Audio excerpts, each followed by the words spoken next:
আসসালামু আলাইকুম রহমতুল্লাহ। বিষয় আগে এক সময় পদ্ধতিগত উন্নতি ছিল না বা এই বিষয়গুলো নিয়ে বিস্তর গবেষণা ছিল না। এই জন্য আমাদের মা বোনেরা বাড়িতে হাঁস মুরগি পালন করছে। একটা পদ্ধতিতে এরকম একটা খাওয়া করতেন, ছেড়ে দিতেন, তারপর রাত্রে এখানে থাকতো, ঠিকমতো পরিষ্কার করা যেত না, এসে মানে যাক একরকম হয়তো চলতো। এখন যেহেতু সব কিছুর মধ্যে একটা চিন্তা গবেষণার উন্নতি হয়েছে, আমাদের উচিত প্রত্যেকেরই বাড়ি সাপোর্ট হয় হাঁসের গোস্ত, মুরগির গোস্ত এবং ডিম ইত্যাদি বিষয়গুলো যেন বাড়িতে প্রয়োজন মেটাইতে পারে।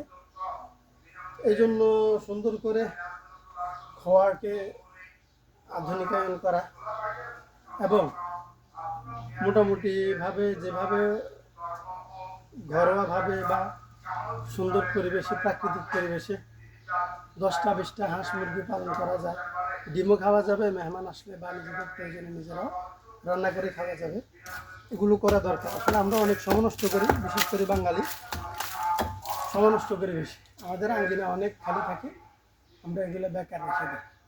আমরাও চেষ্টা করতেছি, দেখি।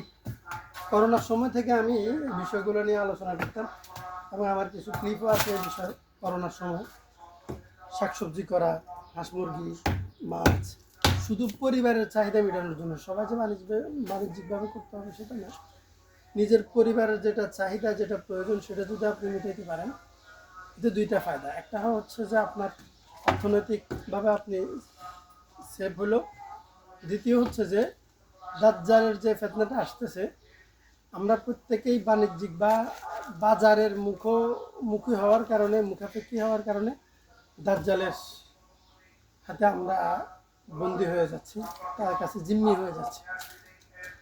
একটা বিষয়, গরিব মানুষ, কৃষক মানুষ, খেটে খাওয়া মানুষ, সের উপর দাজ্জালের প্রভাব খুব কমই পড়বে। বড়লোক মানুষের উপর বেশি পড়বে, কারণ তারা সব কিছু বাজারের উপর নির্ভরশীল। আর গরিব মানুষ শাক সবজি, মাছ, হাঁস মুরগি, একটা আম, ফল, এগুলা নিজেরা উৎপাদন করে নিজেরা খাইতে পারে, বরঞ্চ তারা বাজারে দিতে পারে। এই জন্য তাদের একে দাজ্জাল খুব কম তাদের উপর হস্তক্ষেপ করতে পারবে। এই জন্য আমরা প্রত্যেকে চেষ্টা করব সময়টা কাজে লাগাতে। ইনশাআল্লাহ আমি এটা আগের সিস্টেমটা এখন ভেঙে ফেলতেছি, ইনশাআল্লাহ দেখবো এখানে নতুন সিস্টেম কি করা যায়, কীভাবে করা যায়।